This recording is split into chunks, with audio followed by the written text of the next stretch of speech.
Hi friends, welcome to ఒరే మచ్చ YouTube channel. ఆర్సీబీతో జరిగిన మ్యాచ్లో వచ్చేసరికి శ్రేయస్ అయ్యర్ పైన మన రికీ ప్యాంటింగ్ మాత్రం అయితే తీవ్ర స్థాయిలో అయితే ఫైర్ అవ్వడం అయితే జరిగింది. ఆ వీడియో మాత్రం అయితే సోషల్ మీడియా చాలా అంటే చాలా వైరల్గా అయితే మారడం జరిగింది. అసలు ఎందుకని రికీ ప్యాంటింగ్ శ్రేయస్ అయ్యర్ పైన ఫైర్ అవ్వడం జరిగింది అనే విషయాల గురించి పూర్తి డీటెయిల్ తెలుసుకునే ముందు మా ఛానల్ అయితే సబ్స్క్రైబ్ చేసుకోండి.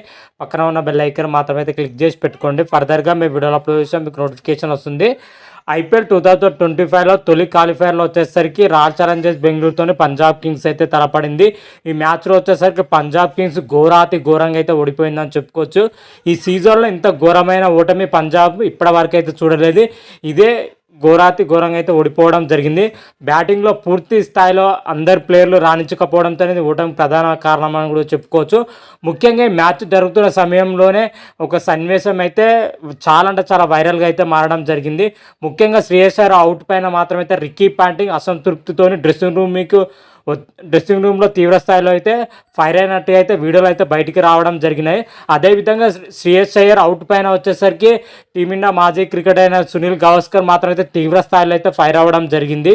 ఈ మ్యాచ్లో వచ్చేసరికి శ్రేయస్ అయ్యర్ కేవలం 2 పరుగులకి అవుట్ అవడం. అప్పటికే పంజాబ్ వచ్చేసరికి పీకల్లోతి కష్టాల్లో ఉన్నప్పుడు అనవసరమైన షాట్ ఆడి శ్రేయస్ అయ్యర్ అవుట్ అవడంతో రికీ పాంటింగ్ మాత్రం అయితే చాలా అంటే చాలా కోపంతో అయితే డ్రెస్సింగ్ రూమ్కి అయితే రావడం జరిగింది. డ్రెస్సింగ్ రూమ్లో వచ్చేసరికి శ్రేయస్ అయ్యర్తో వాగ్వాదం చేసినట్లయితే కొన్ని వీడియోలు అయితే బయటికి రావడం జరిగింది. అసలు నిజంగానే అవుట్ పైన చర్చించారా లేకపోతే ఇతర విషయాలపైన చర్చించారా అనేది అయితే క్లారిటీ అయితే లేదు. కాకపోతే మనకు బయట నుంచి చూస్తున్న వీడియో పైన అయితే అవుట్ పైన అయితే వాదనలు అయితే నడిచినట్లయితే క్లియర్ కట్గా అయితే తెలుస్తుంది. మరి శ్రేయస్ అయ్యర్ వచ్చేసరికి అనవసరమైన షాట్ ఆడడంతోనే అవుట్ అవ్వడం జరిగింది. అది క్లియర్ కట్గా అయితే మనకు కనిపించడం జరిగింది.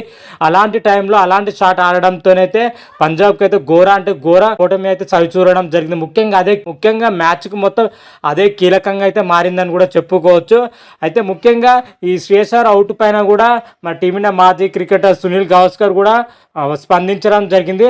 అసలు ఇది మంచి షాటే కాదని పనికిరాని షాట్ అని అయితే అతనైతే కోపాన్ని అయితే వ్యక్తం చేయడం జరిగింది సునీల్ గవాస్కర్ మాత్రం. అయితే అలాంటి టైంలో అసలు షాట్లు ఆడొద్దు, అసలు షాట్ సెలక్షన్నే పూర్తిగా బాగాలేదని అయితే క్లియర్ కట్గా అయితే చెప్పడం జరిగింది.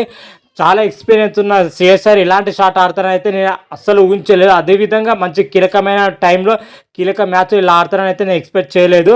కాకపోతే అనవసరమైన షాట్ ఆడడంతోనే అవుట్ అవ్వడం జరిగింది. దాని ఫలితం అయితే మ్యాచ్ ఓడిపోవడం జరిగిందని అయితే సునీల్ గవాస్కర్ అయితే చెప్పడం జరిగింది.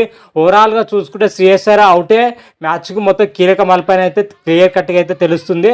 అట్లీస్ట్ ఇప్పుడు పంజాబ్ అయితే మొదటి క్వాలిఫైర్లో ఘోరంగా ఓడిపోవడంతో అయితే క్వాలిఫైర్ 2కి అయితే వెళ్ళడం జరిగింది. అట్లీస్ట్ క్వాలిఫైర్ 2లోనైనా గెలిచి ఫైనల్లో రాయల్ ఛాలెంజర్స్ బెంగళూరు అయితే ఓడించాలని అయితే పంజాబ్ ఫ్యాన్స్ కానీ అదేవిధంగా శ్రేయస్ అయ్యర్ ఫ్యాన్స్ అయితే కోరుకుంటున్నారు. మరి అలానే జరుగుతుందా లేదా అని అయితే చూడాలి. మరికొద్ది రోజులు అయితే వెయిట్ చేయాల్సిందే ఇది ఫలితాలు రావడానికి. మరి చూద్దాం. దీనిపైన పూర్తి డీటెయిల్స్ రాగానే మాత్రం అయితే మరొక వీడియో చేసి అయితే అప్లోడ్ చేస్తాను. అంతవరకు మీకు ఈ వీడియో కానీ నచ్చినట్టయితే లైక్ చేయండి, షేర్ చేయండి. మరిన్ని వీడియోల కోసం అయితే మా ఛానల్ అయితే సబ్స్క్రైబ్ చేసుకోండి. పక్కన ఉన్న బెల్ ఐకాన్ మాత్రం అయితే క్లిక్ చేసి పెట్టుకోండి. ఫర్దర్గా మేము వీడియోలు అప్లోడ్ చేస్తాం మీకు నోటిఫికేషన్ వస్తుంది. హర హర మహాదేవ్, శంభో శంకర. Thank you.